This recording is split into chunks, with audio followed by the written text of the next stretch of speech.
तो आप बता सकते हैं कि कौन से 5 विषय जो भागवत में कवर किए गए हैं? कौन बता सकते हैं? श्रीमद् भागवत में 5 विषय कवर किए गए हैं। 5 टॉपिक्स अबाउट श्रीमद् भागवतम। कौन बता सकते हैं? नहीं बता सकते हैं तो सुनिए। पहला टॉपिक है स्तुति। क्या है? स्तुति। स्तुति यानी कि प्रार्थना है। तो हम देखते हैं श्रीमद् भागवत में कई प्रकार की स्तुतियों का वर्णन है। उसमें प्रमुख है भीष्म स्तुति, उसमें प्रमुख है कुंती स्तुति और गजेंद्र स्तुति। गजेंद्र हाथी था जिसने अपने अंत समय में भगवान का स्मरण किया और ठाकुर जी अपना काम धंधा छोड़कर चले आए अपने भक्त की रक्षा करने के लिए। और उसने सिर्फ आतुर पुकार करी थी, अपने दिल से पुकारा था। क्या बोला था? गोविंदा। 2 ही लोग बोले, बाकी नहीं चाहते गोविंदा है। क्या बोला? गोविंदा गोविंदा। हाँ, ऐसे पुकारा, आतुर पुकार, तो कृष्ण आए और अपने भक्त की रक्षा करी। तो गजेंद्र ने जो स्तुति करी उसे गजेंद्र मोक्ष कहते हैं और अधिकतर लोग गजेंद्र मोक्ष का पाठ करते हैं। और कुंती स्तुति, जो कुंती महारानी श्री कृष्ण से प्रार्थना करी। ये स्तुतियाँ एक प्रसंग है भागवत का टॉपिक, यानी श्रीमद् भागवतम ये 5 प्रकार के टॉपिक कवर करता है, जिसमें से एक है स्तुतियाँ। दूसरा है उपदेश, यानी कि संवाद। अब देखें तो श्रीमद् भागवत में परीक्षित और सुखदेव मुनि का संवाद है। श्रीमद् भागवत के अंदर सुत गोस्वामी और शौनक आदि ऋषियों का संवाद है। उसके अंदर मैत्रेय मुनि और विदुर का संवाद है। युधिष्ठिर महाराज और नारद जी का संवाद, कई प्रकार के संवाद। तो एक टॉपिक है उपदेश। तीसरी चीज है जो श्रीमद् भागवत कवर करता है वो है चरित्र। कई प्रकार के चरित्र हैं, भक्त चरित्र जैसे ध्रुव चरित्र, प्रहलाद चरित्र, ऐसे चरित्र, अमरीश चरित्र, ऐसे चरित्रों की चर्चा श्रीमद् भागवत ग्रंथ में करी गई है। चौथा जो टॉपिक श्रीमद् भागवत कवर करता है वो है रूपक। रूपक यानी कि उदाहरण, दृष्टांत देकर के शिक्षाएं प्रदान करते हैं, जैसे पुरंजन उपख्यान। इस प्रकार के जो दृष्टांत हैं, उदाहरण हैं, ये श्रीमद् भागवत में आते हैं। और श्रीमद् भागवत में 5वां टॉपिक है गीत। क्या है? गीत। कई प्रकार के गीत हैं, जैसे एल गीत, भिक्षु गीत, भ्रमर गीत, वेणु गीत और सबसे प्रमुख है गोपी गीत। तो ये 5 टॉपिक कवर किए जाते हैं श्रीमद् भागवत के अंदर। पद्म पुराण के अंदर चतुष्कुमार नारद जी को बता रहे हैं कि अगर कोई व्यक्ति इस भागवत कथा का अध्ययन और श्रवण करता है, बोलिए मेरे साथ में, कथा भागवतस्यापि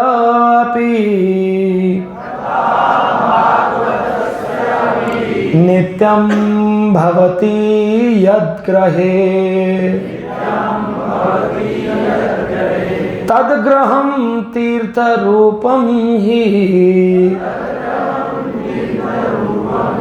निराणां पाप विनाशनम्।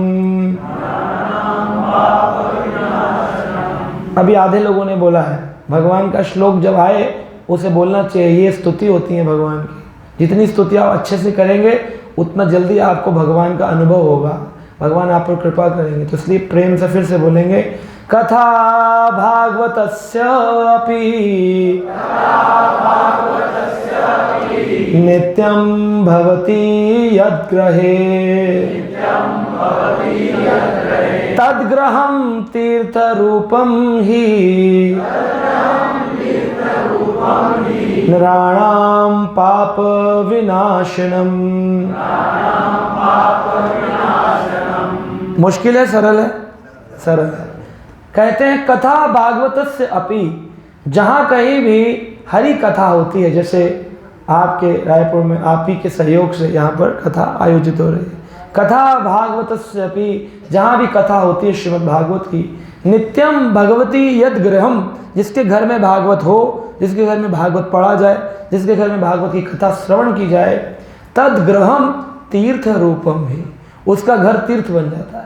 उसको किसी तीर्थ में जाने की आवश्यकता नहीं है। आप इस्कॉन से श्रीमद् भागवत लें। अभी भद्र पूर्णिमा आने वाली है और भद्र पूर्णिमा के दिन लोग भागवत जी को अपने घर में विराजमान करते हैं। जिसके घर में श्रीमद् भागवत है उसके घर में साक्षात भगवान हरि रहते हैं। 12 स्कंद का श्रीमद् भागवतम समझ लीजिए भगवान श्री कृष्ण का वांग्मय स्वरूप है। जिसके घर भागवत है तद ग्रहम तीर्थ रूपम है, उसको किसी तीर्थ में जाने की आवश्यकता नहीं है। और भागवत पढ़ने से क्या होगा, नराणाम पाप विनाशनम, उसके सारे पाप नष्ट हो जाएंगे। तो अगर आप पाप नष्ट होना चाहते हैं तो अवश्य में भी श्रीमद् भागवत कथाओं का श्रवण ध्यानपूर्वक करना चाहिए और अपने घर में नित्य इनका अध्ययन करना चाहिए। कहते हैं कि दुर्वासा ऋषि ने इस बात को बताया, दुष्करः को न साधुनां दुस्तज्यो वा महात्मनां ये संगहिते भगवान सात्वतां ऋषभो हरि। दुर्वासा ऋषि ने जब अम्बरीश महाराज के साथ उस लीला का अनुभव किया कि अम्बरीश महाराज के बिल्कुल क्रोध न करने पर दुर्वासा ने जब क्रोध किया और अपने बाल का तिनका तोड़कर कृत्या उत्पन्न कर कर उनको मारने का प्रयास किया, तो अम्बरीश महाराज हाथ जोड़कर खड़े रहे विनम्र भक्त की तरह। और सुदर्शन चक्र उद अम्बरीश महाराज के ऊपर कृपा करके दुर्वासा जो इतने बड़े ऋषि हैं, जो दुर्वा घास को पिघलाकर पीते हैं, उनको कैलाश पर्वत से होते हुए, ब्रह्मलोक से होते हुए वैकुंठ आदियों में घुमाया, लेकिन सुदर्शन चक्र रुका नहीं, उनके शरीर को जलाता रहा। तब दुर्वासा ऋषि ने इस बात का अनुभव किया कि एक भक्त के लिए क्या मुश्किल है। अगर आप भक्त बनते, आदमी बोलता है भक्त बन के क्या फायदा होगा, क्या मिलेगा, तो कहते हैं दुर्वासा ऋषि क्या बोल रहे हैं, दुष्करः को न साधुनां, एक साधु के लिए क्या मुश्किल है, क्या नहीं कर सकता एक साधु। अगर एक भजन करने वाला भक्त हो, चैंटिंग करता हो हरे कृष्णा का, वो क्या कर सकता है, पत्थर तोड़ सकता है, पहाड़ के अंदर रास्ता बना सकता है। अब रास्ता बनाने जाना मत, आप बना नहीं पाओगे, लेकिन ये सिर्फ मैं उत्साह दे रहा हूँ कि पहाड़ में रास्ता बना सकता है, ऐसा हो सकता है।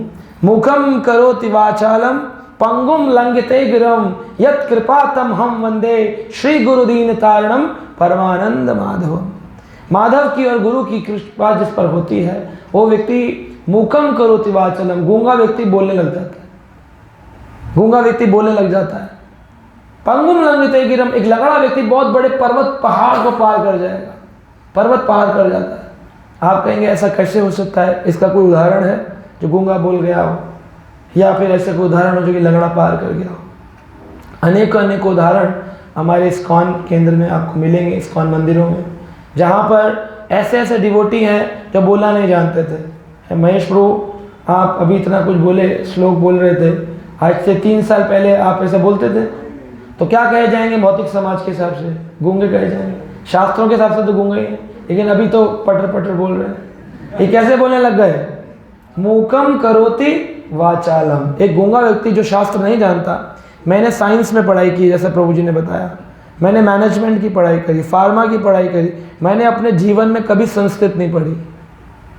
इस्कॉन में आने के बाद भी कभी संस्कृत की कोई क्लास नहीं ली, केवल भगवत गीता पढ़ते पढ़ते पढ़ते पढ़ते पढ़ते पढ़ते क्या हो गया, दुष्कर्म को न साधु नाम, जब करने वाला व्यक्ति क्या कुछ नहीं कर सकता अपनी लाइफ में।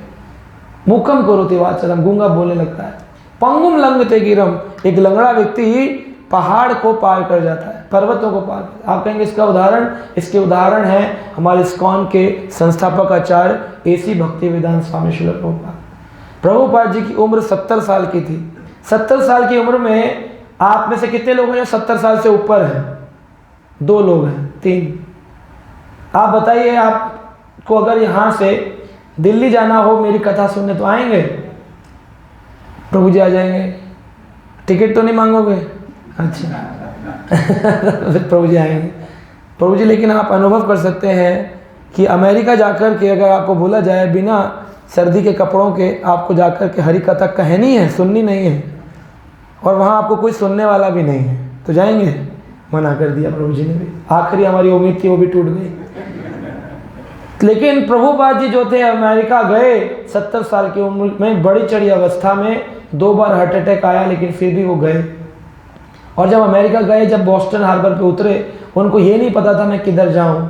उन्होंने भगवान की एक प्रार्थना लिखी और कहा, मैं तो आपके हाथ की कठपुतली हूँ, मुझे नहीं पता आप मुझसे क्या चाहते हैं, न जाने आप मुझे इस उग्र देश में क्यों ले आए, आप मुझसे क्या चाहते हैं मैं ये नहीं जानता हूँ, पर मैं ये जानता हूँ आप मुझसे जो भी कराएंगे वो अच्छा कराएंगे।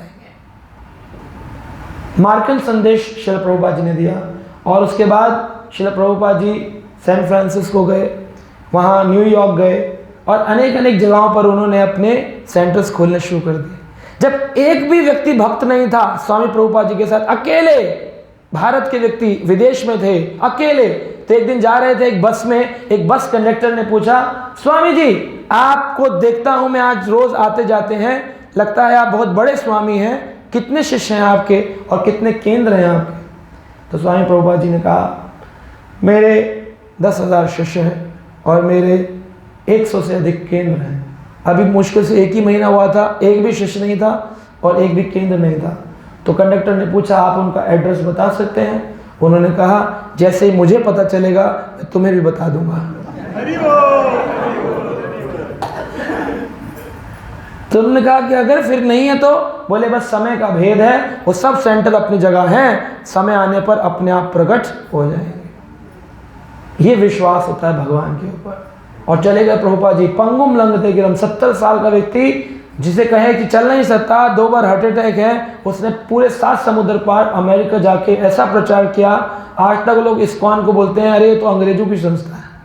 अंग्रेजों की थोड़ी है। भगवत गीता अंग्रेजों ने लिखी थी, भागवत अंग्रेजों ने लिखी थी, महाभारत अंग्रेजों ने लिखी थी, प्रभुपाद जी अंग्रेज थे, तो इसमें कौन सा अंग्रेज है? कृष्ण अंग्रेज थे, चैतन्य महाप्रभु अंग्रेज हैं, कुछ भी तो अंग्रेजी नहीं है। लेकिन आप सोचो कि हमारा ज्ञान कितना श्रेष्ठ है, जिसे विश्व के लोगों ने अंगीकार किया, विदेशी लोगों ने उसको स्वीकार किया और परिवर्तन करा अपने जीवन में। प्रभुपाद जी जब 1972 में पहली बार भारत आए अपने शिष्यों को लेकर के, तो लोग देखकर हैरान हो जाते थे, सफेद रंग के गोरे अंग्रेज और शिला प्रभुपाद जी के कीर्तन में नाच रहे हैं उनके सेवा में। प्रभुपाद जी ने कहा, ये है मेरे सफेद हाथी। अभी आपको कोई हाथी का आपको गुस्सा आ जाएगा, लेकिन प्रभुपाद जी का अंदर इतना प्रेम, इतनी भक्ति थी, उन्होंने सफेद हाथी कहा। तो एक भक्त बताते हैं, मुकुंद स्वामी कहते हैं, मैं अपने गुरु जी का हाथी बनकर बहुत प्रसन्नता का अनुभव करता हूं। तो ऐसे अद्भुत अनुभव होते हैं। कहते हैं, दुष्कर्म को ना साधु नाम, साधु लोग क्या कुछ नहीं कर सकते हैं। दुस्तज्यो या महात्मनम, ऐसा कोई काम नहीं है जिस काम को महात्मा पूर्ण नहीं कर सकते, और ऐसा कोई न करने योग्य काम है जिसको वो त्याग नहीं सकते। हर चीज को वो त्याग सकते हैं। विदेशी लोग सिगरेट पीते थे, शराब पीते थे, मांस खाते थे, इतना तो आप खा भी नहीं सकते, इतना आप पी भी नहीं सकते, है ना, इतना खाते पीते थे।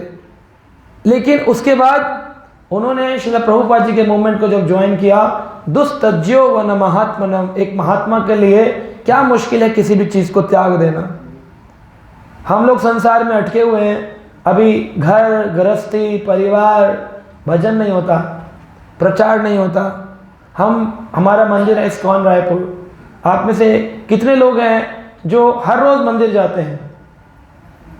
देखो 2 लोग जा रहे हैं। अच्छा, कितने लोग हैं जो 3 दिन में एक बार मंदिर जाते हैं? कितने लोग हैं जो 7 दिन में एक बार मंदिर जाते हैं? वो भी कम है, 7 दिन में एक बार। इस्कॉन रायपुर की बात कर रहा हूं। आप देखिए, मुसलमान लोग हर शुक्रवार को मस्जिद जाते हैं, उनके स्कूल के बच्चों के बैग में कुरान निकलेगी। क्रिश्चियन लोग हर संडे को पूरा परिवार चर्च जाता है, उनके बच्चों के स्कूल बैग में बाइबल निकलेगी। लेकिन हिंदू सनातन धर्म के जो बच्चे हैं, जो इस्कॉन गौड़ीय वैष्णव समाज के भी बच्चे हैं, कितने बच्चे हैं जिनके माता पिता उनको हर संडे एक बार मंदिर लेके जाते हैं? कितने बच्चों के स्कूल बैग में भगवत गीता निकलेगी? फिर हम कहते हैं हमारा समाज बदल नहीं रहा, कुरीतियाँ हैं, ये है वो है। ये प्रजल्पा करने से कुछ नहीं होगा, कुछ करना पड़ेगा।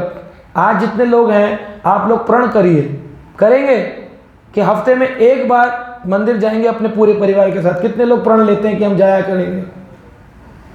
जाना चाहिए, वरना हमारा धर्म खत्म हो जाएगा, ये सनातन धर्म समाप्त हो जाएगा। और इसको समाप्त करने का अपराध किसको लगेगा? हम लोग।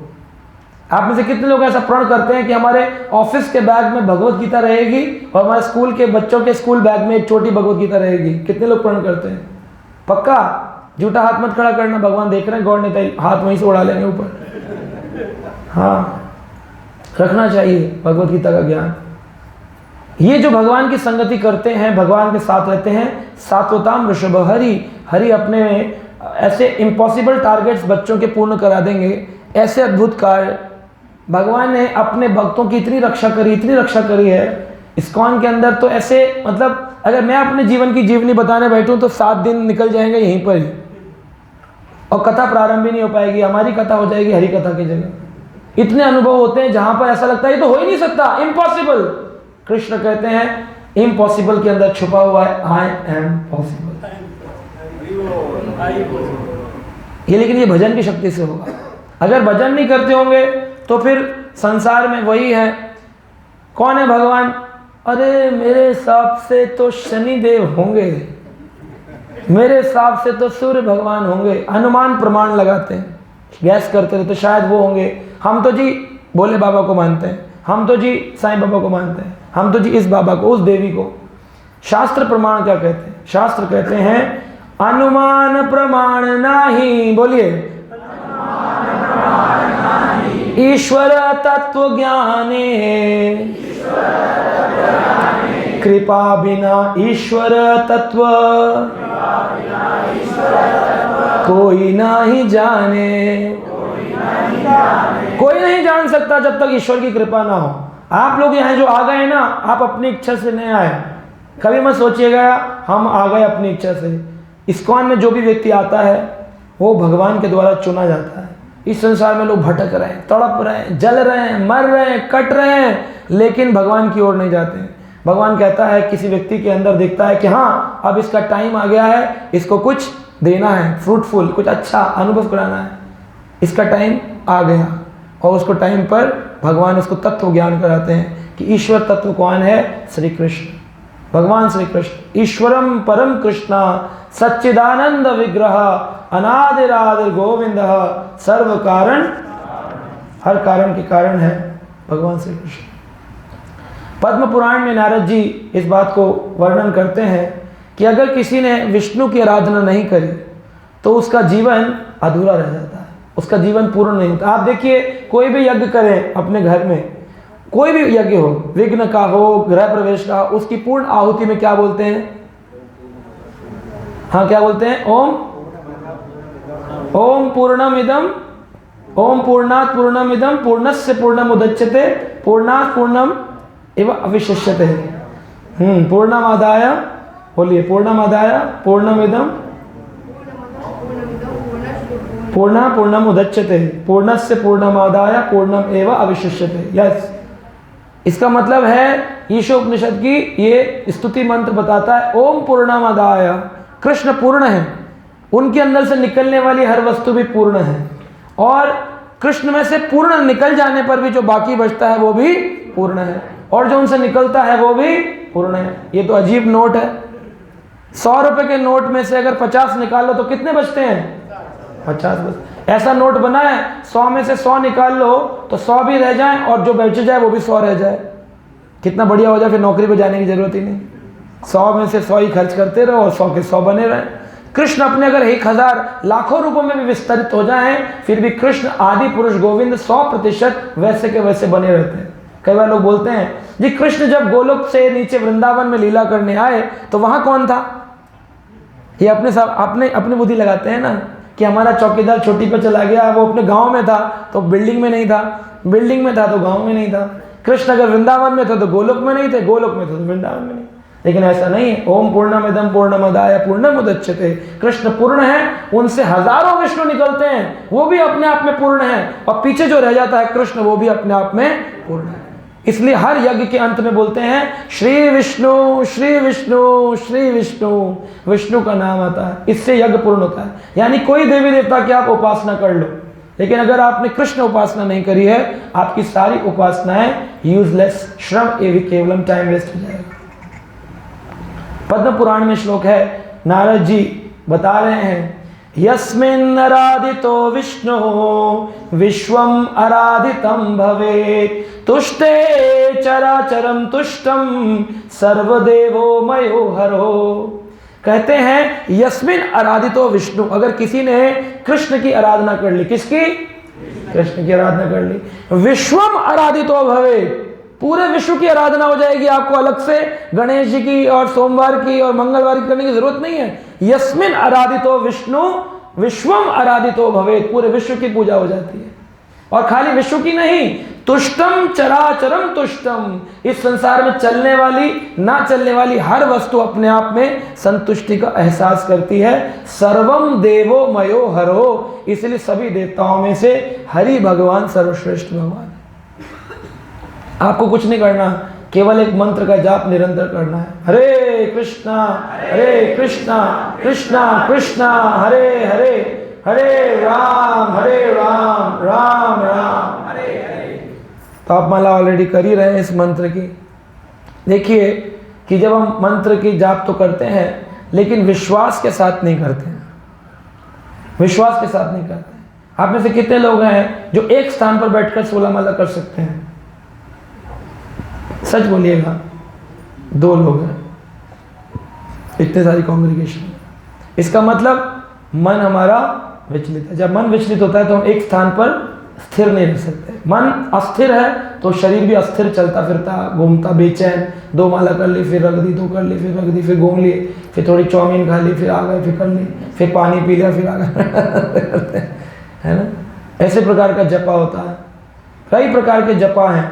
कुछ लोगों का जपा होता है रडार जपा। कौन सा? रडार जपा।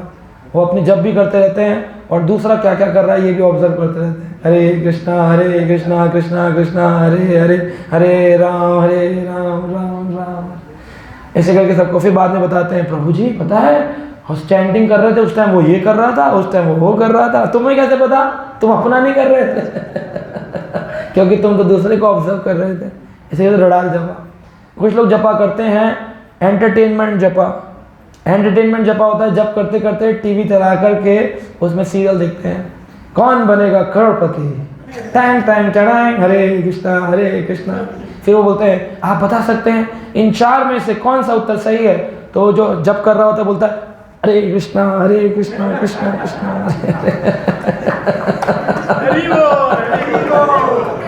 इसका ध्यान तो टीवी के ऊपर है, एंटरटेनमेंट कर रहा है, जपा थोड़ी कर रहा है। जा क्योंकि इस कौन से जुड़े हैं, न जाने कौन सा मनुष्य दिन था जो कि हम प्रभु जी से मिल लिए और उन्होंने 16 माला का नियम दे दिया, है ना। बड़ा कठिन है। पहले माला देते हैं, फिर प्याज लहसुन छुड़वा देते हैं, फिर कंठी बना देते हैं, अरे ये तो ओवरटेक कर लिया हमको तो इस तरह से दुखी रहकर एंटरटेनमेंट करता है व्यक्ति। एक जपा होता है जिसे कहते हैं कि मोबाइल जपा। मोबाइल जपा यानी कि चलते फिरते जपा करना। तो व्यक्ति सोचता है कि टाइम वेस्ट क्यों करना, गाड़ी चलाकर 1 घंटा किसी जगह जाऊंगा, रास्ते में जपा निपटा दूंगा। तो हरे कृष्णा कृष्णा कृष्णा हरे पा हरे कृष्णा कृष्ण हरे कृष्णा। ये कहते मोबाइल जपा। ये क्यों हो रहा है ऐसा? क्योंकि उसका जप में कोई इंटरेस्ट नहीं है, स्वाद नहीं है, अनुभव नहीं है हरि कथा में, हरि भजन में। कहते हैं तुलसी पूरब पाप से हरि चर्चा न सुहाए, जैसे ज्वर के ताप से भूख विदा हो जाए। जैसे भूख बुखार आने पर खत्म हो जाती है। बुखार वाला व्यक्ति क्या कहता है? खाने का मन नहीं है। ऐसे ही महेश प्रभु अगर 100 लोगों को मैसेज भेजेंगे तो 10 उठकर कथा में आएंगे। क्यों? 90 क्यों नहीं आए? आपकी गलती नहीं है, उनकी भी गलती नहीं है। क्या कारण है? तुलसी पूरब पाप से हरि चर्चा न सुहाए। हरि चर्चा सुहाती नहीं, इसका मतलब उसके पूर्व जन्मों के पाप की संख्या बहुत ज़्यादा है। आप कहेंगे अब तो हम भजन करने लग गए हैं, माला करते हैं तो पाप समाप्त हो जाने चाहिए। देखिए पाप इतनी जल्दी समाप्त होते नहीं हैं।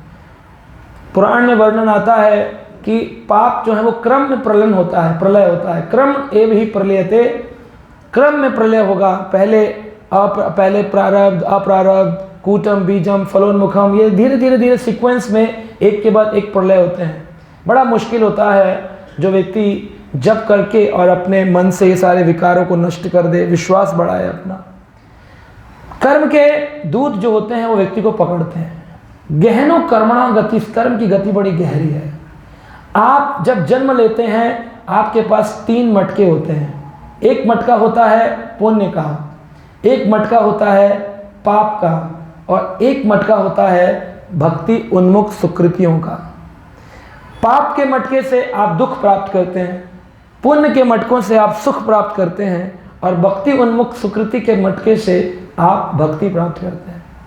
अब जितने जितना जितना ये मटके को भरा होगा अपने पूर्व जीवन में, उसी के अनुताप में परसेंटेज में उस व्यक्ति को आज मिलने वाला है। आप बड़े खुश होते हैं, प्रभु जी गाड़ी आ गई आपकी कृपा से। और प्रभु जी की कोई कृपा नहीं है, कृष्ण की भी कोई कृपा नहीं। कैसे आ गई गाड़ी? आप ही ने जो पिछले जन्म में पुण्य किए उसका मटका लबालब भरा हुआ था, आपने खर्चा कर दिया, आप गाड़ी तो ले आए, लेकिन आपको नहीं पता मटके में से 50% डिलीट हो रहा। आप तो बड़े खुश हो रहे हो, कृपा हो रही है। नहीं, ये नहीं है। अभी किसी को बुखार आ गया, एक्सीडेंट हो गया, कुछ हो गया, तकलीफ, लॉस हो गया, दुखी हो रहा है, तो क्या हो रहा है? उसका कौन सा मटका खाली हो रहा है? टणंग, खाली हो गया। तो कौन सा वाला खाली कराने में ज्यादा खुश हैं आप? तो फिर तो दुख लेने पड़ेंगे, और दुख लेना कोई चाहता नहीं। गाते रहते हैं, सुख संपत्ति घर आवे, कष्ट मिटे तन का। जब सुख चाहिए, संपत्ति चाहिए, कष्ट मिट जाए, तो इसका मतलब आप पाप खर्च करना नहीं चाह रहे। तो मटका तो यथारूप व्यक्ति लेकर जन्मों जन्मों में मटके छोड़ दिया आपने, वो लेकर आ रहे हो। इसलिए कभी कभी वो मटका जब बहुत भर जाता है तो कभी कभी फूट भी जाता है, और फूटता है तो गहरे गहरे दुख आते हैं, बड़े बड़े दुख। आदमी कहता है ये तो सोच भी नहीं सकते इतना बड़ा दुख कैसे आ गया, यार छोटे छोटे करके निकाल देते तो ठीक था, बड़ा भर के रखा, जन्मों जन्मों से तो फट गया वो। और भक्ति उन्मुख सुकृति के कारण व्यक्ति को भक्तों का जीवन मिलता है। जैसे श्रील प्रभुपाद जी जब अमेरिका गए तो प्रभुपाद प्रचार कर रहे थे अन्य अन्य लोगों को, तो उन्होंने पूछा कि प्रभुपाद हम भक्त कैसे बन गए? क्या ये आपकी कृपा है या फिर हमारे पूर्व जन्म की सुकृति है? प्रभुपाद जी ने कहा दोनों। दोनों कैसे? पूर्व जन्म की आपकी भक्ति की सुकृति थी तो आप मुझसे टकराए, यानी कि अगर पूर्व जीवन में आपने वृंदावन विचरण किया हो, कभी हरि का नाम लिया हो, हरि कथा श्रवण करी हो, उसका फल क्या होगा? अगले जन्म में उस व्यक्ति को एक भक्त टकराएगा, कहेगा हरे कृष्णा वृंदावन हॉल में कथा है, आप आइएगा। ये सुकृति के कारण टकराया। अब इसके पास सूक्ष्म आजादी भगवान ने दी है, ये वहां जाएगा या नहीं जाएगा। नहीं जाएगा तो ये अपने भक्ति उन्मुख सुकृति के मटके को घटा देगा, और ये वहां जाएगा तो भक्ति उन्मुख सुकृति के मटके को बढ़ा देगा। तो प्रभुपाद जी से भक्तों ने कहा कि हम कैसे भक्त बने? प्रभुपाद जी बोले तुम्हारी भक्ति उन्मुख सुकृति की तुम मेरे कहने पर मेरे सेंटर में आए, लेकिन अब तुम शुद्ध भक्त बन रहे हो, ये मेरी कृपा है। तब भक्त अपनी कृपा करता है, और भक्त की कृपा से व्यक्ति के जीवन में भक्ति का बीज आरोपित होकर के बड़ा होने लगता है, फलने फूलने लगता है। तो सूक्ष्म आजादी से हम यस करते हैं तो भक्त की कृपा होती है, हम नो करते हैं तो भक्त की कृपा नहीं होती है। तो इसलिए ये सूक्ष्म आजादी यस और नो। कई बार लोग सोचते हैं जी ठाकुर जी की कृपा होगी तो आएंगे मंदिर प्रभु जी, वो ऊपर वाले की इच्छा के बिना तो पत्ता भी नहीं हिलता, तो हम कैसे हिलेगा? जब पत्ता नहीं हिल रहा तो हम कैसे हिले?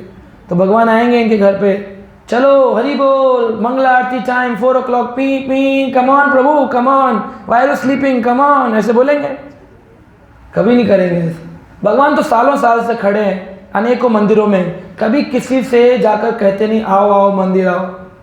ये तो भक्त की अहेतु की कृपा है, जो भक्त आप लोगों को प्रेरणा देते हैं, आपको इंस्पायर करते हैं कि आइए आइए मंदिर आइए, प्रीचिंग करिए, आइए आइए। आप उनकी बात को आप एक्सेप्ट करते हो तो भक्ति उन्मुख सुकृतियों को बढ़ाते हो, उनकी बात को आप रिजेक्ट करते हो तो भक्ति उन्मुख सुकृतियों को घटाते हो। तो अगर आप अच्छे भक्त बनना चाहते हो, आप चाहते हो कि आप शुद्ध भक्त बनो, श्री हरि भगवान श्री कृष्ण का प्रेम प्राप्त करो, तो उसके लिए आपको भक्तों को जीवन में अपनाना पड़ेगा। भगवान कृष्ण कहते हैं मद भक्ता नाम पूजिकाम अधिकम, मुझसे भी ज्यादा मेरे भक्त की पूजा होनी चाहिए। इसलिए इस्कॉन में मंगल आरती में दुनिया कृष्ण का भजन गाती है और हम गुरु अष्टकम गाते हैं, गुरु का भजन गाते हैं, क्योंकि कृष्ण का आदेश है मद भक्ता नाम पूजिकाम अधिकम, मुझसे पहले मेरे भक्त की पूजा हो और मुझसे अधिक होनी चाहिए, ये भगवान ने कहा। लेकिन अब इसमें एक बार कॉम्प्लेक्स सिचुएशन आती है। कई ऐसे गुरुजी हैं जो खुद को भगवान बताते हैं कि हम ही हैं, हमारे कोई भगवान ने कहा था मेरे भक्त की पूजा ज़्यादा होनी चाहिए, तो भगवान की मूर्ति को उठा के रख देते हैं किनारे में और खुद भगवान बन के बैठ जाते हैं। तो समझना चाहिए ऐसे जो लोग हैं ये बोगस लोग होते हैं। ऐसी संस्थाएं ऐसे लोगों के संग हमें नहीं करना चाहिए। हमें हमेशा उनका संग करना चाहिए जो हमारी भक्ति के अंदर वृद्धि करते हैं, भक्ति को बढ़ाते हैं। जो भक्ति बढ़ाएं वो हमको ऐसे लोगों का संग करने से हमारी भक्ति की वृद्धि होगी। वरना हमारे जीवन में पाप तो आएंगे आएंगे। कर्म के दूत इतने गहरे हैं, आदमी को ढूंढ ढूंढ करके निकाल लेते हैं। जैसे आप मर्डर कर दो किसी का तो पुलिस वाले पकड़ लेंगे कि नहीं पकड़ लेंगे? आप दाढ़ी बढ़ा लो, पैंट शर्ट बदल लो, कपड़े बदल लो, रूप बदल लो, फिर भी पुलिस। ऐसे ही जैसे गाय का बछड़ा जब छोड़ा जाता है, गाय के झुंड होते हैं ना, 1000 गाय हैं, 1000 बछड़े हैं, बछड़े इकट्ठे छोड़ दिए जाते हैं तो सारे बछड़े जाकर के अपनी अपनी गाय के थन के अंदर मुंह लगाते हैं। ऐसा नहीं होगा, रंभा का बछड़ा और वो तुलसी के थन में मुंह लगा के दूध पी रहा है तो तू गाय कह रही है तू कहाँ से आ गया, तू तो मेरा है ही नहीं। ऐसा नहीं होता है। वो गाय का बछड़ा अपनी गाय को 1000 गायों में से ढूंढ लेता है। तो ये पुराण में वर्णन आता है, पद्म पुराण में कहते हैं, यथा धेनु सहस्त्रेषु वत्सो विंदति मातरम। जिस प्रकार धेनु का वत्स बछड़ा वत्सो विंदन्ति मातरम अपनी माँ को पहचान लेता है, तत्वच शुभ अशुभम कर्मा, उसी प्रकार से अच्छे और बुरे कर्म कर्तारम अनुगच्छति, एक व्यक्ति का पीछा करते हैं। कई बार प्रॉब्लम आती है तो लोग सोचते हैं सिचुएशन बदल लेते हैं। रायपुर में काम नहीं चल रहा तो बिलासपुर चलते हैं, बिलासपुर में नहीं चल रहा तो दुर्ग चलते हैं, दुर्ग में नहीं चल रहा तो भिलाई चलते हैं। जगह बदलने से कर्म के दूत आपका पीछा करना नहीं छोड़े। ये तो कहाँ ढूंढ लेते हैं? जैसे वत्स अपनी माँ को 1000 गायों में ढूंढ लेता है, ऐसे किसी भी स्थान में आप रहो, इस जगह या उस जगह तत्वत शुभ अशुभम कर्मम कर्तारम अनुगच्छति, उस पाप करने वाले व्यक्ति को ढूंढ करके निकाल लेते हैं। तो इस प्रकार से शुभ और अशुभ ये दोनों ही कर्म के फल आपको ढूंढ करके मिल ही जाते हैं। इसलिए जो आज भक्ति कर रहे हैं वो अवश्य में भी भगवान की स्पेशल मर्सी प्राप्त करेंगे। भगवान कृष्ण कहते हैं गीता में, मुझे सबसे प्रिय वो है जो मेरे नाम का प्रचार करता है। करते हैं आप लोग भगवान के नाम का प्रचार? कितने लोग हैं यहाँ पर जिन्होंने अपने जीवन काल में अभी तक इस्कॉन रायपुर में 10 लोगों को जोड़ा हो? देखो 2-3 लोग हैं बस। अच्छा, कितने हैं जिन्होंने अपने अड़ोस पड़ोस अपने रिश्तेदारों में से 5 लोगों को इस्कॉन रायपुर से जोड़ा? 5 माता जी बोली 5 तो मैंने जोड़ दिए, 2-3 5 वाले हैं, 2-3 10 वाले हैं। कितने हैं जिन्होंने एक व्यक्ति को जोड़ा हो? 5-6 तो एक वाले हैं। अब कुछ हैं जिन्होंने खुद ही नहीं जोड़े तो बोले किसको क्या जोड़ा हमें नहीं जोड़े अभी तक। तो भगवान गीता में कहते हैं, या इदम परमम गुह्यम मद्भक्ति स्वविधासति भक्तिमयी पराम कृत्वम एवं एषस्य संशयम। जो व्यक्ति मेरे इस गीता के इस भगवत प्रचार को करता है वो मेरा सबसे प्रिय है। कहाँ कहाँ भगवान ने परिक्रमा करनी होती है? कहाँ कहाँ भगवान ने 4 धाम यात्रा करनी होती है? कहाँ कहीं कौन सी क्लास में लिखा है कि 4 धाम करोगे मैं प्रसन्न हो जाऊंगा? लिखा है? जा रहे जी बद्रीनाथ जा रहे हैं जी 4 धाम, मम्मी पापा को एक बार उनके ना रिटायरमेंट से पहले 4 धाम करवा दें। कहाँ लिखा है? टाइम लगा रहे हो अपना गलत जगह पर, मिलेगा कुछ नहीं। शुभ अशुभम ढूंढ लेंगे आपको, कर्म आपके पकड़ करके धराशायी कर डालेंगे। टाइम है, बताने वाला है, रिजेक्ट कर दोगे फंस जाओगे। आप ही का भक्ति उन्मुख सुकृति घट जाएगी। आज मौका मिला है महेश जी की कृपा से, इनके प्रयास से, इस्कॉन रायपुर की कृपा से यहाँ पर आयोजन हो रहा है। हरि बोल, हरि बोल। तो आज पकड़ लो इस पॉइंट को कि अपने समय में भगवान का प्रचार करना ये सबसे इंपॉर्टेंट टास्क है। मैं पागल दिखता हूँ आपको? कहीं से दिखता हूँ? मैं कॉर्पोरेट में काम करता था, 1.5 लाख रुपए की सैलरी थी। मुझे क्या जरूरत थी छोड़ करके अपने परिवार को, माता पिता बच्चों को छोड़कर रायपुर में आके यहाँ पर कथा करने? क्या फायदा है? क्या मिलेगा मुझे? मिलेगा गीता का ये श्लोक। भगवान कहते हैं जो मेरा प्रचार करता है वो मेरा सबसे प्रिय बन जाता है। आप नहीं बनना चाहते हैं तो आपको भी जरूर अवश्य किसी ना किसी व्यक्ति को प्रचार करना चाहिए। आप कहते टाइम नहीं है, आपने अपना टाइम गलत जगहों पे लगा रखा है। उस संसार पे टाइम लगा रहे हो जो संसार आपके काम नहीं आने वाला। वो संसार के लोग जिन्हें आप अपना समझते हैं वो आपके काम नहीं आएंगे। एक बहुत बड़ा राजा था, उसके कई सारे मित्र थे और खूब ऐशो आराम से सभी राजा मिलकर के पार्टी किया करते थे। चीयर्स, मूडास, सब करते थे पार्टी। अपनी पार्टी करके बड़े प्रसन्न चित्त रहते थे और खूब मांस, मदिरा, वैश्यावृत्ति सब करते थे साथ में। और कहते क्या थे? राजा तुम्हारे लिए तो हम जान दे सकते हैं। ऐसे लोग डायलॉग बोलते हैं, है ना? तुम्हारे लिए तो हम जान दे सकते हैं, ऐसे लोग बोलते हैं। तो राजा बड़ा खुश होता था, उसे लगता था सब मेरे साथ है। एक बार राजा को ऐसा एक रोग हो गया जिस रोग से बचना नामुमकिन था। तो उनके वैद्य ने कहा, राजा अब तुम्हारा समय आ गया है अंतिम, जो चाहो वो याद कर लो, अंत समय में अब तुम जाओगे शरीर को छोड़ करके। राजा बहुत दुखी हुआ, वैराग्य उत्पन्न हो गया। राजा ने तुरंत अपने मित्रों को व्हाट्सएप किया होगा और व्हाट्सएप करके फटाफट बुला लिया। बोले आ जाओ सब लोग साथ में, साथ बैठ करके तुम्हें मेरे साथ कहीं चलना है। सोच रहे थे कहीं घुमाने ले जाएगा, जर्मनी स्विट्जरलैंड, शिप पर ले जाएगा, क्रूज यात्रा कराएगा। आ गए, पैसे वाला था, उसके बहुत दोस्त थे, तो आ गए सब। बोले हाँ बता कहाँ चलना है, अपने अपने बैग लेके, फिर करेंगे पार्टी, फिर करेंगे मजे। राजा कह रहा है चलोगे? कह रहा पक्का, डन डन। कह रहा ऊपर चलना है। कह रहा कितना ऊपर? कह रहा सबसे ऊपर। कह रहा मतलब? कह रहा मेरी मृत्यु होने वाली है। कह रहा पागल हो गया, हम नहीं जाएंगे तेरे साथ में। कह रहे अभी तो तुमने कहा था चलोगे, हर जगह तुमने वादा किया था जहां जहां मैं जाऊंगा मेरा साया साथ होगा, कहाँ है तुम्हारा साया? छोड़कर भाग गए। बड़ा दुखी हुआ, राजा का दिल टूट गया।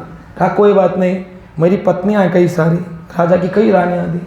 बोला सब कहती थी तुम पर हम अपनी जान नछावर करते हैं, अब बुलाता हूँ सब जान को, आ जाओ मेरी जान। सारी जान आ गई। सारी जान से बोला कि तुम सब मेरे साथ चलोगी? बोले हाँ राजा, जहाँ कहोगे वहाँ, क्योंकि जहाँ ये जाएगा वहाँ ऐश्वर्य होगा, भोग विलास होगा, आनंद होगा। बोले मैं जा रहा हूँ मरने के लिए, तुम सबको मेरे साथ चलना है।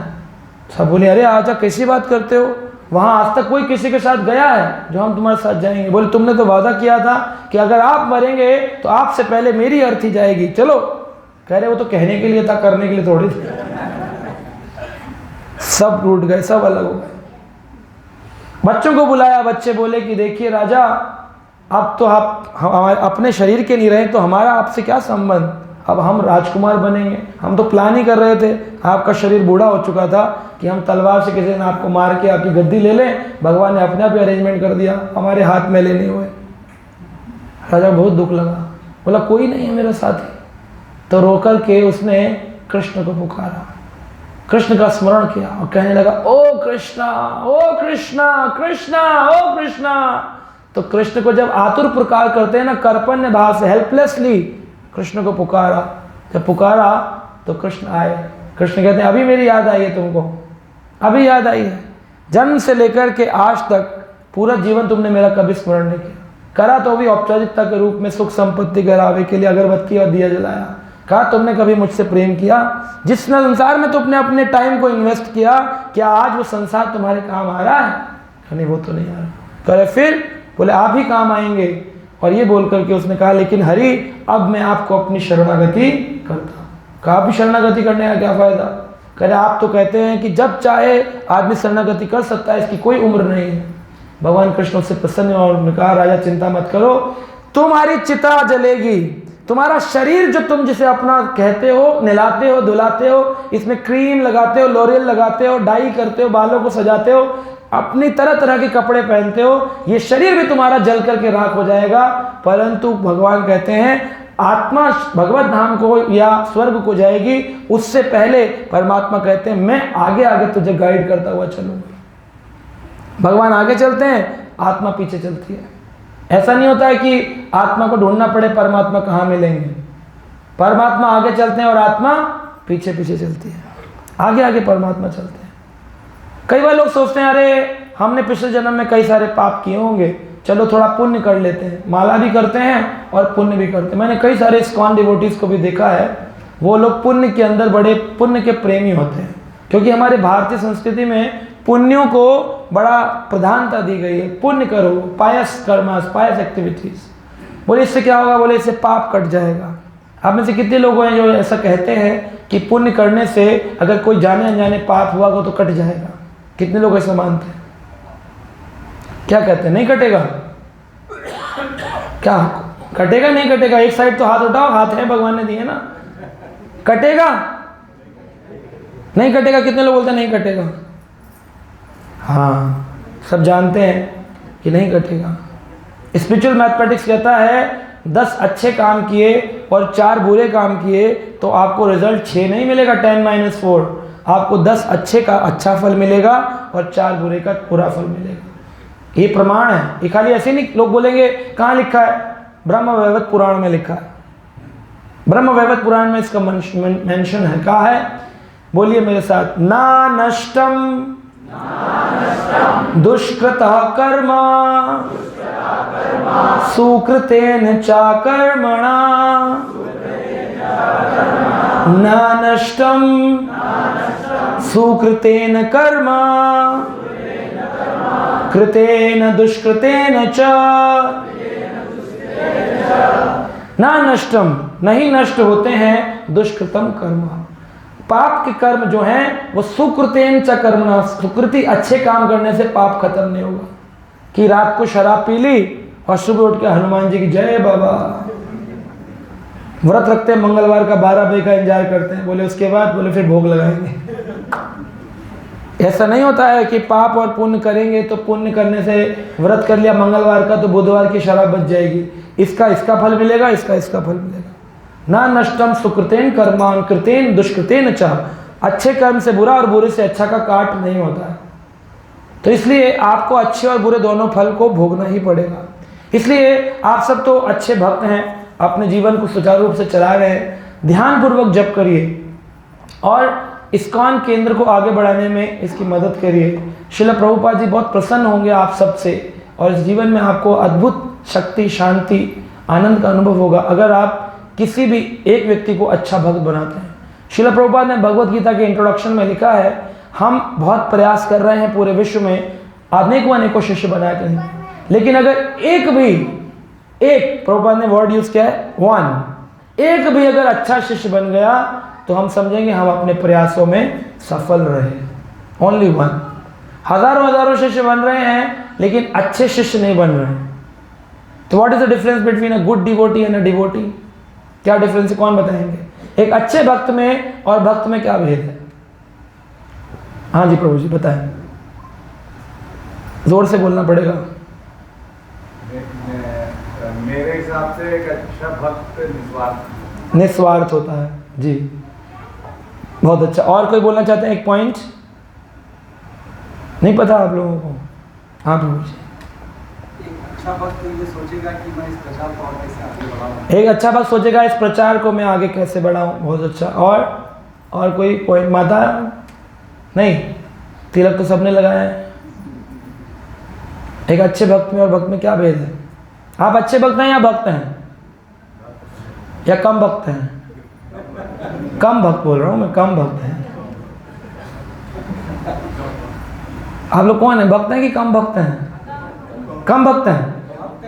अच्छा भक्त हैं। तो देखिए कि व्यक्ति को अच्छे और बुरे भक्त, बुरा तो नहीं होता, भक्त तो भक्त है, लेकिन अच्छा भक्त कौन होता है? जिसके अंदर अधिक श्रद्धा होती है। श्रद्धा के धरातल पर भक्त का भेद होता है। जिसकी जितनी श्रद्धा उसका उतना ज़्यादा भगवान से साक्षात्कार। एक बार एक धोबी था, वो नदी के किनारे जाता था और नदी के किनारे बैठ कर के कपड़े धोया करता था। कपड़े जब धोता था तो उसको कपड़े धोते धोते सरोवर से एक मणि रूपी पत्थर प्राप्त हुआ, एकदम चमकता हुआ, फ्लैशिंग, फ्लरिशिंग, बड़ी लाइट निकलती थी। उसने कहा ये बड़ा अच्छा पत्थर है, अपने गधे का लॉकेट बना देता हूँ, बड़े दिन से बेला सूना गले घूम रहा है। तो रस्सी वस्सी बांध कर उसके गले में वो एक मणि जो था वो टांग दिया। अब रोज़ सरोवर से अपने घर से सरोवर लाता, गधा भी बड़ा प्रसन्न होता कि मेरे गले में कुछ चमकता तका हुआ है। एक दिन एक जौहरी जो कि हीरे के व्यापारी होते हैं वो गुजर रहा था, उसने देखा गधे के गले में बेशकीमती हीरा चमक रहा। अरे ये हीरा तो दुकानों में नहीं मिल रहा, कब से इसको जौहरी खोज रहे हैं, ये इसके पास कैसे, वो भी गधे के गले में। अरे ये तो इसका तो गधा नहीं, धोबी सच में खुद गधा है, इसको ये नहीं पता ये हीरा है और ये भी बेशकीमती, ऐसा हीरा मिलेगा नहीं। उसने वो कहा चलो इस धोबी से मांगता हूँ। उसने कहा अरे आपके गधे के गले में जो हीरा है क्या ये आप मुझे दे सकते हो? धोबी बोला ऐसे कैसे दे दें, हमारे गंधर्व राजा जो हैं, मतलब कि गधा, इसका ये मणि है, इसका प्रसिद्ध मणि है, इसके बिना बेचारा सूना सूना लगेगा। तो उन्होंने कहा हम अगर आपको इसके लिए धन दें। कहा कितना दोगे? तो बोला 20 रुपये। तो धोबी बोला 20 मन में सोच रहा था ये खुद गधा है जौहरी, इसको पता नहीं है पत्थर है, पत्थर के 20 रुपये दे रहा है, मुझे तो फ्री में मिला सरोवर से।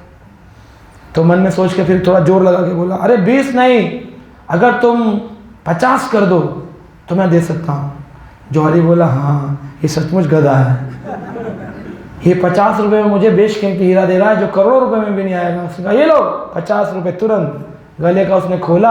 अब दो भी सोचा था, इसने उसको गधा बनाया, जौहरी सोचा था इसने इसको गधा बनाया, और गधा हंस रहा था, दोनों ही गधे हैं। तो इतनी देर में जब हीरा उसके हाथ में पहुंचा तो जौहरी लेकर के बस मुट्ठी बंद करके चल दिया, और पेड़ के किनारे आकर के अब ध्यान से देखने लगा कितने करोड़ों का हीरा है। होते हैं ध्यान से ऐसे मशीन लगा, तो ध्यान से देखा तो क्या हुआ, धड़ा बहुत जोर की आवाज़ हुई और हीरा टुकड़े टुकड़े टुकड़े टुकड़े होकर के बिखर गया।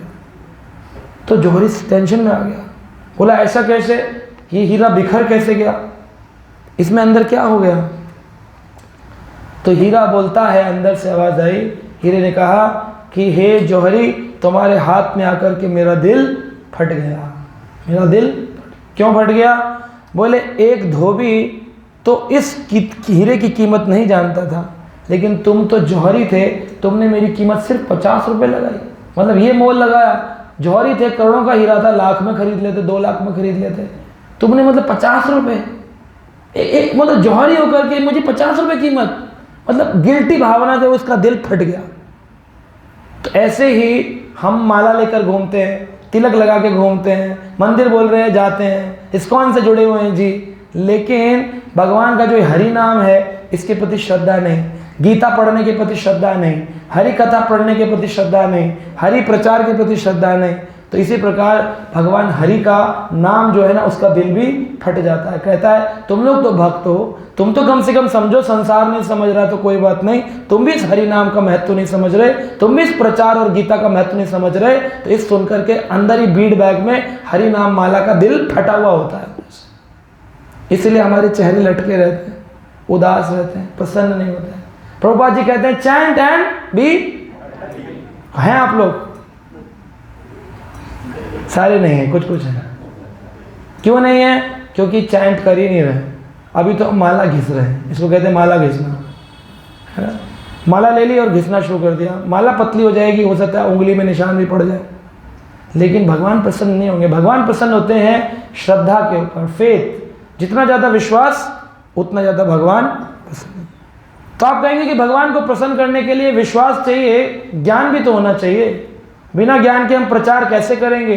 बिना ज्ञान के हम कैसे भगवान का साक्षात्कार करेंगे? तो आपको एक छोटी सी कथा सुनाता हूँ कि भगवान जो हैं वो कैसे अपने किसी भी भक्त के ऊपर रीझ जाते हैं। छोटे से छोटे भक्त के ऊपर भगवान प्रसन्न हो जाते हैं। शास्त्रों में ऐसे अनेक सिद्धांत प्रस्तुत किए गए हैं जहाँ पर उन्होंने अपने भक्त से प्रसन्न होकर के दर्शन दिए भगवान ने। एक बार एक जंगल में, आप ही के इस छत्तीसगढ़ में एक जंगल में साधु भजन करने आए। छत्तीसगढ़िया सबसे बढ़िया, उसने कहा यहीं चलते हैं, छत्तीसगढ़ में भजन करेंगे। राम जी का जो है नानका है, नानी का घर है, कौशल प्रदेश है, तो चलो यहीं चलेंगे और वहाँ जाके भजन करेंगे। तो छत्तीसगढ़ के जंगलों में, और वो आया साधु, कुटिया बनाकर भजन करने लगा। तो इसी छत्तीसगढ़ के आसपास बहुत जंगल है और मैक्सिमम जंगल है चारों तरफ। तो जंगल में कोल और भील जाति ज़्यादा रहती है, तो कोल और भील कहलाते हैं। और भगवान राम के बड़े प्रेमी थे जिन्होंने भगवान राम की बड़ी सेवा करी। उसमें शबरी माता आती हैं, शबरी माता, जो कि शबर खानदान में, भील खानदान में पैदा हुई। और इस तरह से बहुत सारे भक्तों का वर्णन आता है। तो कोल भील रहा करते थे, तो भील का काम था शिकार करके अपने घर को चलाना। रोज़ शिकार करता था, रोज़ अपने घर को चलाता था। एक दिन क्या हुआ कि वो शिकार करके उसने हिरण को मारा था तीर से, और साधु को देख कर के, साधु के स्वरूप को देख कर के कभी कभी मन करता, कहते हैं आप कुछ डिफरेंट हैं। लोग बोलते हैं साधु लोगों को, आप कुछ डिफरेंट हैं, क्योंकि भजन करने वाले व्यक्ति का शरीर की कांति बदल जाती है, उसके शरीर का तेज बदल जाता है। जितना ज़्यादा भजन होगा उतना ज़्यादा उसका तेज बढ़ता जाएगा, उतना बढ़ता जाएगा, उसका अंदर स्वरूप उसको दिखता जाएगा, आत्मा क्लीन होती जाएगी, शरीर का अंदर का आवरण स्वच्छ होता जाएगा और क्या होगा, वो एकदम सुंदर शरीर का, सुंदर भाव का, सुंदर विचारों का व्यक्ति बन जाएगा। तो उसने जैसे साधु को देखा, कहा ये मुझे गिफ्ट देने का मन कर रहा है। तो उन्होंने गिफ्ट क्या दिया, ये जो मरा हुआ हिरण था वो लाकर साधु को दिया। साधु महाराज आपके लिए एक गिफ्ट लाया हूँ। साधु बोले क्या है? बोले ये हिरण। अरे है वध कर दिया, मार दिया तुमने एक हिरण को, एक पशु हत्या कर दी, पशु की बलि चढ़ा दी। कहा ले जाओ इसको यहाँ से, मेरे पास मत लाओ। कहा अरे आप मुझसे नाराज हैं? कहाँ, तुमने एक पशु की हत्या क्यों करी? एक मच्छर को भी मारने के बाद आपको वापस पुनः इस संसार में आना पड़ता है। गलती से भी मच्छर को भी नहीं मारना चाहिए, मच्छर को भी नहीं मारना चाहिए। फिर भी लोग रैकेट लेके ऑल आउट लगा के धड़ाधड़ मच्छर मार रहे। वो लोग कहते हैं एक मच्छर आदमी को, ऐसा बोलते हैं। आप ही बोल रहे, मैंने नहीं बोलता। तो ये जो मच्छर को भी नहीं मारना, चींटी को भी नहीं मारना, इतना एक वैष्णव ख्याल रखता है कि किसी भी जीव को मुझसे हानि ना हो। तो तुमने ये क्या कर दिया, पशु हत्या कर दिया। बोले अच्छा ठीक है, आप बताइए आप कौन सा जानवर चाहते हैं, मैं वो जानवर ला के दूंगा। कहा देखो मुझे कुछ नहीं चाहिए, मेरा पीछा छोड़ा। बोले नहीं, आया हूं तो कुछ तो दे के जाऊंगा, बोलिए आप मुझसे क्या चाहते हैं।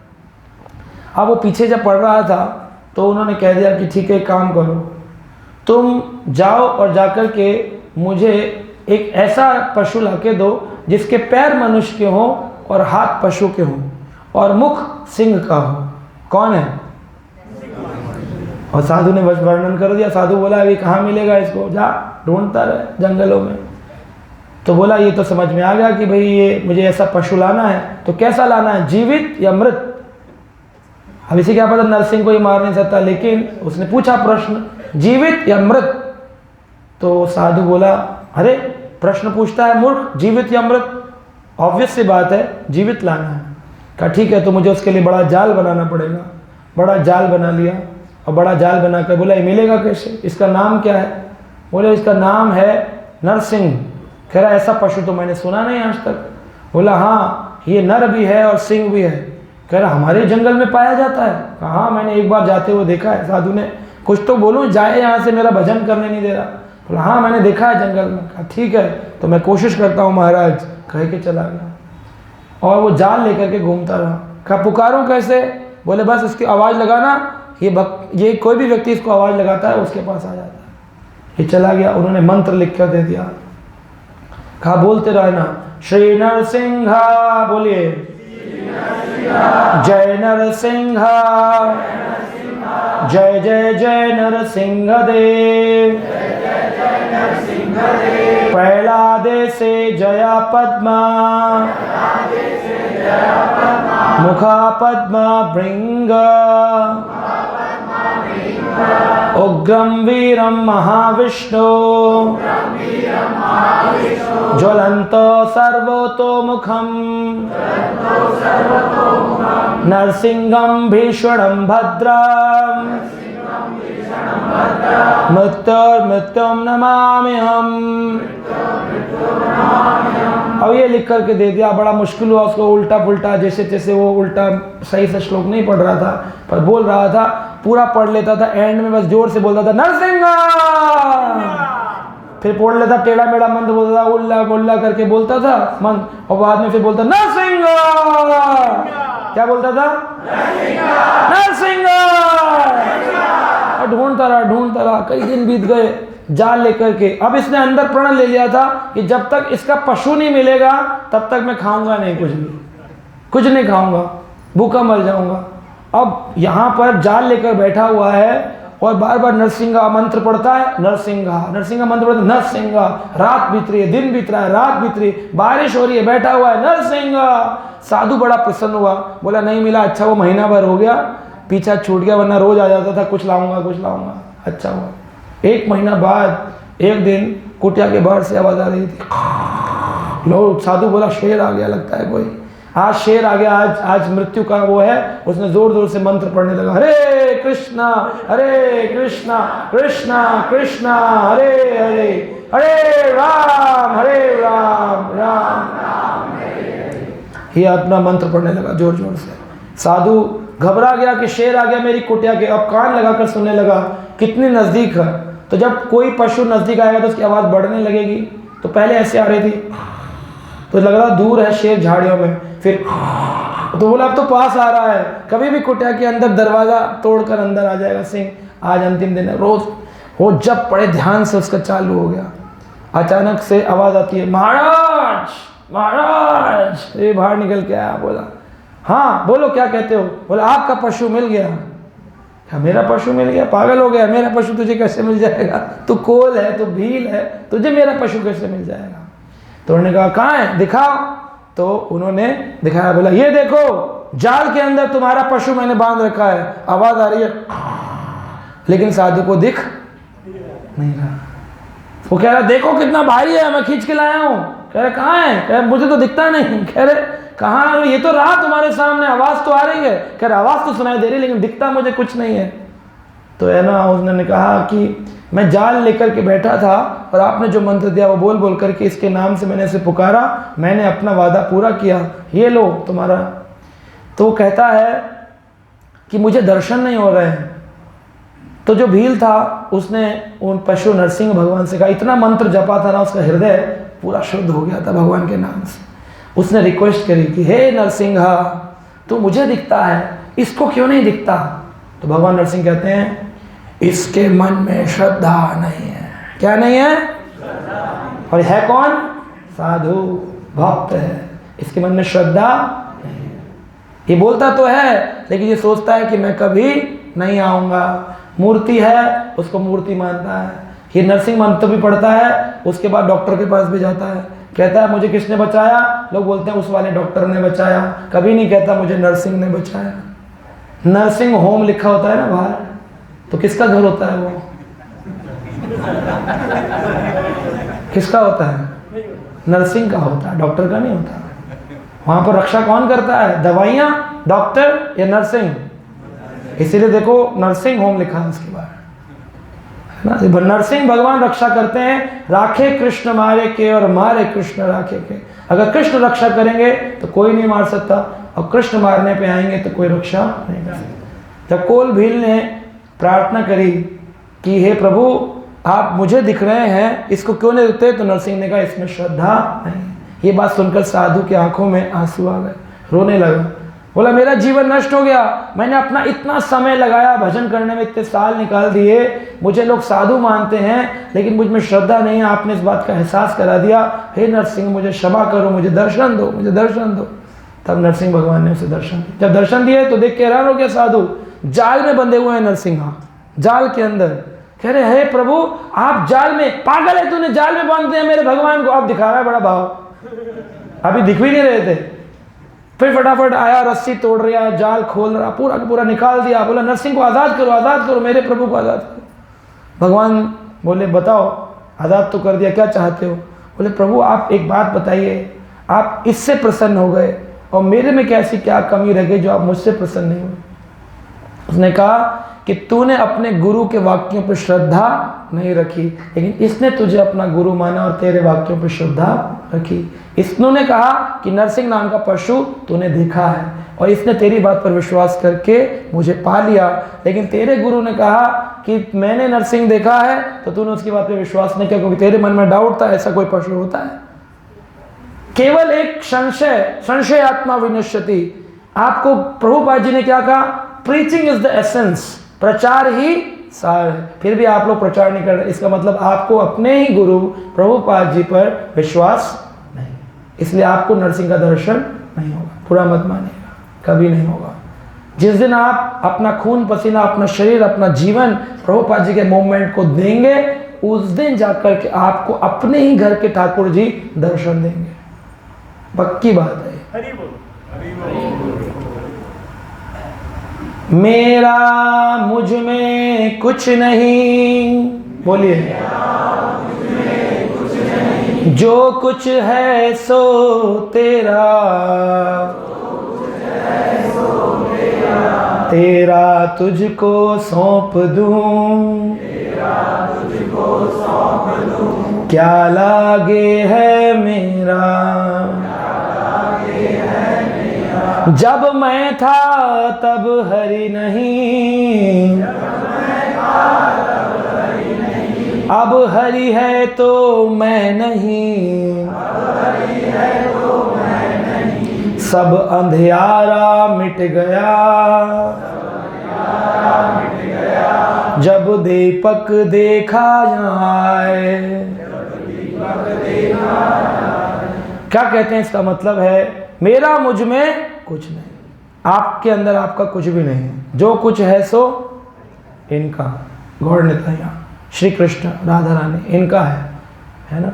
आप लोगों से बोला है कीर्तन में ताली बजाओ, आपको हाथ तक निकालने में तकलीफ होती है और आपको कृपा चाहिए भर भर के, कुछ नहीं मिलेगा। कृपा का मतलब है कर और पा, कुछ कर मेरे लिए, मेरे नाम का प्रचार कर, जाकर के संसार को बता कृष्ण ही है सबके रक्षा हेतु। जब ये काम तू करेगा कर और फिर पा, भर भर की कृपा मिलेगी, भर भर की कृपा मिलेगी, आप ही लोगों को मिलेगी। कहीं जाने की जरूरत नहीं है, किसी तीर्थ यात्रा में मत जाओ, यहीं बैठे बैठे आप ही के घर के ठाकुर जी, आप ही के गले में लटकने वाली जपमाला आप श्रद्धा करेंगे, उसी से आपके अनुभव अनुभूतियां परिवर्तित हो जाएंगी। आप विचित्र विचित्र अनुभव करेंगे, ऐसे अनुभव होंगे लगेगा कृष्ण साथ खड़े हुए हैं आपके। मेरा मुझ में कुछ नहीं, जो कुछ है सो तेरा तुझको सौंप दूं, क्या लागे है।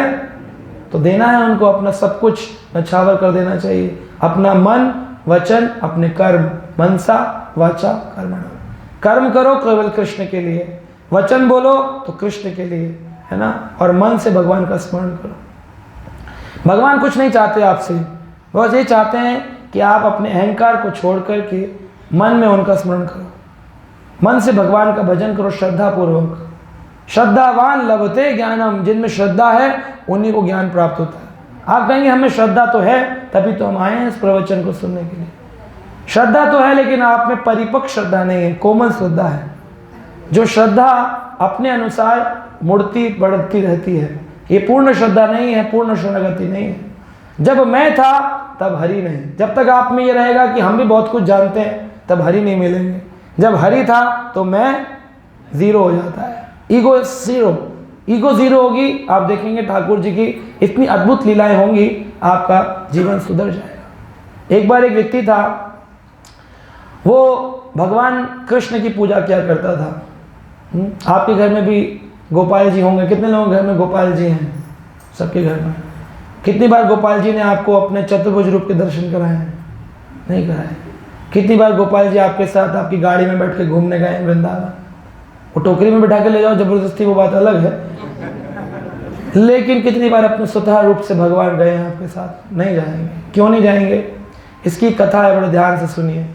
कहते हैं कि वो एक व्यक्ति था, गांव में रहा करता था और उसको गोपाल जी की सेवा का बड़ा भाव था।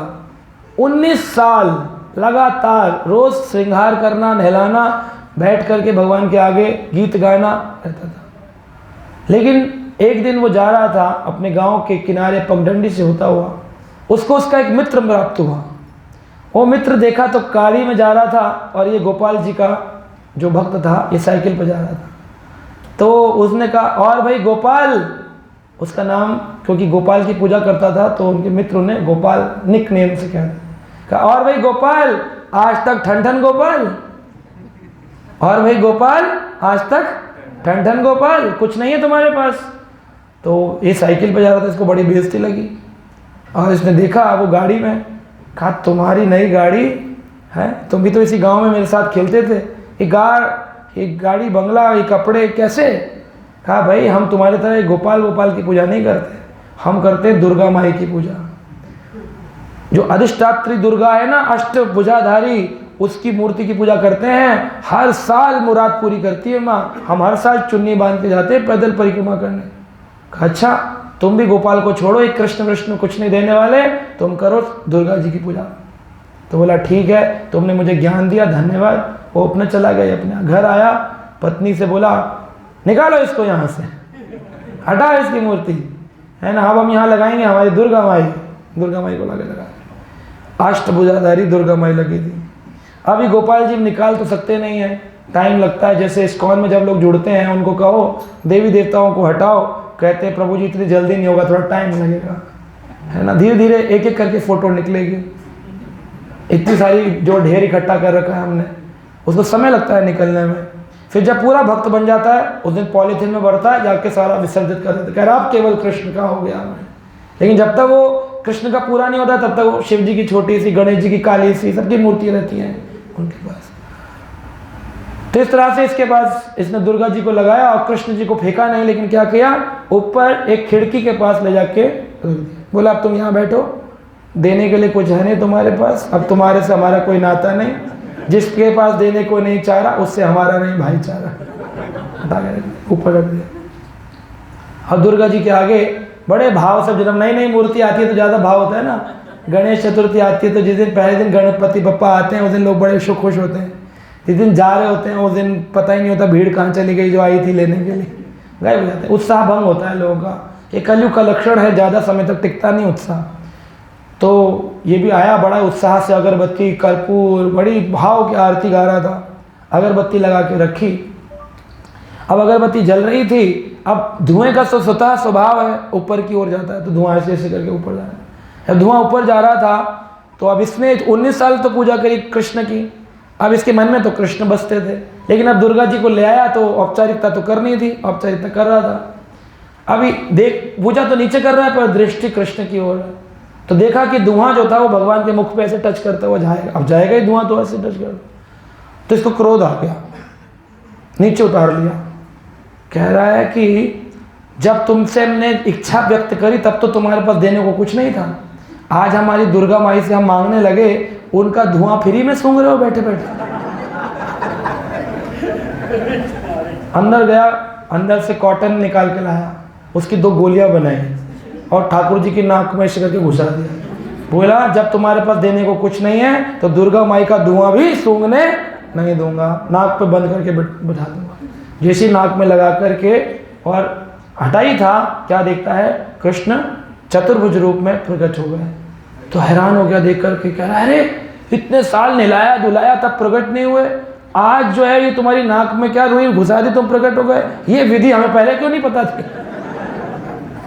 तो भगवान ने बोले मुस्कुराकर, भगवान जैसे आप प्रसन्न हैं, भगवान प्रसन्न थे भक्त के इस भोलेपन पर। भगवान ने कहा मेरे 64 गुण हैं, उन 64 गुणों में से एक गुण है कि मैं सूंघ भी सकता हूँ, लेकिन तू रोज भोग लगाता था, रोज अगरबत्ती जलाता, क्या कभी इस भाव से लगाया कि मैं सूंघ रहा हूँ, मैं खा रहा हूँ। तू तो मुझे पाषाण पत्थर की मूर्ति मानता था, लेकिन आज तूने ये अनुभव किया कि मैं सूंघ सकता हूँ, मेरे एक गुण को तूने समझा, उस पर रीझ करके तुझे मैंने आज दर्शन दिया। तो इस तरह से भगवान भक्त के श्रद्धा प्रेम के भूखे हैं, भाव देखते हैं भक्त का। खाली ऐसे ही नहीं चलेगा कि आप इस्कॉन में जुड़ गए तो आपका गोलोक फिक्स हो गया टिकट। 16 माला करते हैं, प्रभु जी गोलोक तो जाएंगे ना, कई लोग बोलते हैं प्रभु जी गोलोक तो जाएंगे ना, प्रभु जी ट्रेन का टिकट प्रभु जी 16 माला हो गया फिक्स। ऐसे नहीं, प्रभुपाद जी ने कहा इस्कॉन के 80% लोग गोलोक नहीं जाएंगे, बहुत मुश्किल है। अब 20% में आने के लिए मेहनत करनी पड़ेगी। अब देखिए आपके अनंत श्याम प्रभु हैं, मेहनत कर रहे हैं, यहाँ से वहाँ दुर्ग जा रहे हैं, दुर्ग से आ रहे हैं, भक्तों को जोड़ रहे हैं। जो मेहनत करेगा उसी को तो फल मिलेगा, जो घर से निकलकर संडे को मंदिर तक नहीं जा रहा है उस व्यक्ति को क्या भगवान करेंगे। तो आप अभी भगवान को समझे ही नहीं। आप सोचते हैं कि देखो टेंशन फ्री होने से अच्छा है, थोड़ा मंदिर का माहौल अच्छा है, गोविंदा में प्रसाद खा लेंगे, थोड़ा भक्तों से 1-2 मिल लेंगे, दर्शन हो जाएगा बस। पहले शिव मंदिर जाते थे, अब समझ गए कृष्ण पर में, तो अब यहाँ चले जाते हैं बस, ज़्यादा वैसे कुछ खास भक्ति नहीं है हमारे मन में। वो तो तब पता चलता है जब विपरीत परिस्थितियाँ आए, आपके जीवन में कष्ट हो, परेशानियाँ हो, लेकिन आपका जो नियम है वो पूरा का पूरा वैसे है। आप हफ्ते में 1 दिन जाना है तो जाना है। ऐसे गांव में एक भक्त होता था, उसने एक नियम ले रखा था कि रोज़ वो सुबह 7 बजे मंदिर में आरती करने जाता था। गांव में प्राय ज़्यादा लोग नहीं जाते, इसीलिए ऊंचे ऊंचे स्तंभ होते थे कि दूर से ही लोग कहते थे बस प्रभु हो गया, नहीं से दर्शन, शिखर और चक्रा का, ध्वजा का दर्शन करके उनको कृपा मिल जाती थी। टाइम नहीं है, खेती करनी है, किसान है, मंदिर जाते नहीं, भक्त नहीं है। एक व्यक्ति कहता था मैं नियम से रोज करूँगा, वो नियम से रोज आरती करने जाता था 7 बजे सुबह। और एक व्यक्ति बहुत नास्तिक था, वो कहता था मैं मैं ना जाकर के इस भगवान से पूछना चाहता हूँ कि तू है कहाँ, दिखता क्यों नहीं, ए खुदा तू बता है कहाँ, बता कहाँ है। ऐसे करके रोज एक पत्थर उठा के और मंदिर की ओर फेंकता था और घंटे पर टकराता, टन कहता था अपना हो गया, अपनी हाजिरी लग गई आज। उसका नियम पक्का था। पुजारी रोज परेशान होता, ये कौन पत्थर फेंकता है मंदिर पे, कहा हम हैं करके निकल जाता था। फिर आरती करता था, टंग, फिर आरती टंग, हर रोज सुबह का नियम फिक्स। एक दिन बहुत मूसलाधार बारिश हो गई, इतनी बारिश हुई पूरा गांव बाढ़ में, पानी में पूरा जलमग्न हो गया, कोई निकलने को तैयार नहीं था। उस दिन वो पुजारी भी नहीं निकला। पुजारी बोला नहीं मैं नहीं जाऊंगा, आज पानी बहुत है, दर्शनार्थी भी नहीं आएंगे और मैं डूब गया तो आगे की सेवा नहीं हो पाएगी, तो मुझे रहना चाहिए। तो उस दिन क्या हुआ कि जो पत्थर मारता था उसने देखा पानी बहुत है, बोला अरे मेरा तो पत्थर मारने का नियम रह जाए। तो वो पानी में तैरना शुरू किया, तैरता हुआ पूरा गीला, पूरा शरीर गीला, कांप रहा है, नीला पड़ गया, तैरता बहुत दूर से आता था, आया और आकर के मंदिर के पास आकर पत्थर खींच के मारा, टंग। अभी मंदिर के पट तो बंद थे, पुजारी के पास चाबी थी, ये पट अपने आप खुल गए। पट खुलकर भगवान अंदर से खुद बाहर आ गए। और भगवान बाहर आकर कहते हैं कि बोलो क्या चाहिए। बोला प्रभु हमको कुछ नहीं चाहिए, हम तो खाली ये पूछना चाहते थे कि तुम हो। भगवान बोले हाँ वही बताने आया हूँ, मैं हूँ, देखो मैं आ गया हूँ तुम्हारे सामने। आकर देखा तो बड़ा प्रसन्न हुआ, इतना शरीर से तेज निकला भगवान के जैसे सहस्त्र सूर्य प्रकट हो गए हो पूरे गांव में। अब सहस्त्र सूर्य प्रकट हो तो पानी ठहरेगा, सारा पानी खत्म हो गया, सूख गया, ड्राई हो गया। सारे गांव वाले आ गए, क्या हुआ क्या हुआ क्या हुआ। बोले जी प्रभु का दर्शन हुआ, आज बहुत तेज निकल रहा था गांव में, सबने प्रकाश ज्योति देखी, क्या हो गया, भगवान आए। तो उससे पूछा तुम्हें भगवान कैसे मिले। तो उसने बताया भगवान मेरे नियम को देख करके प्रसन्न हो गए, भगवान मेरे नियम के भाव को देखकर प्रसन्न हो गए। भगवान नियमग्राही नहीं है, भावग्राही है, लेकिन उस नियम के पीछे जो भाव था भगवान ने उसको कैच कर लिया, उसको अंगीकार किया। तो 16 माला का नियम है, कोई एक नियम होना चाहिए कि मैं प्रचार करूंगा, मैं माला ध्यान से करूंगा, मैं रोज सेंटर पे जाऊंगा, मैं मंदिर के लिए दान मांग के लाऊंगा, मैं जन्माष्टमी मनाऊं। कुछ तो एक नियम होना चाहिए जीवन में, है कि नहीं, होना चाहिए कि नहीं। कितने लोग कहते हैं हम नियम लेंगे एक, अभी भी कई लोग कह रहे नहीं लेंगे। आप नहीं लेंगे प्रभु, हाथ दिए भगवान ने खड़ा करो। भगवान कहते हैं जब पूछा जाए हाथ नहीं खड़ा करोगे तो क्या पता बाद में उठाने लायक ना हो, इसलिए उठा लेना चाहिए, दोनों हाथ उठा करके हरे कृष्णा कृष्णा कृष्णा हरे हरे, हरे राम राम राम हरे हरे। तो अभी महेश प्रभु हमारे पास समय है, प्रश्न उत्तर ले सकते हैं, ठीक है। तो माइक है हमारे पास दूसरा, क्या यहाँ पर आकर पूछ सकते हैं आगे। किसी का कोई प्रश्न है तो पूछ सकते हैं, क्योंकि प्रश्न उत्तर जो है आज सुबह भी हमने किए, प्रश्न उत्तर में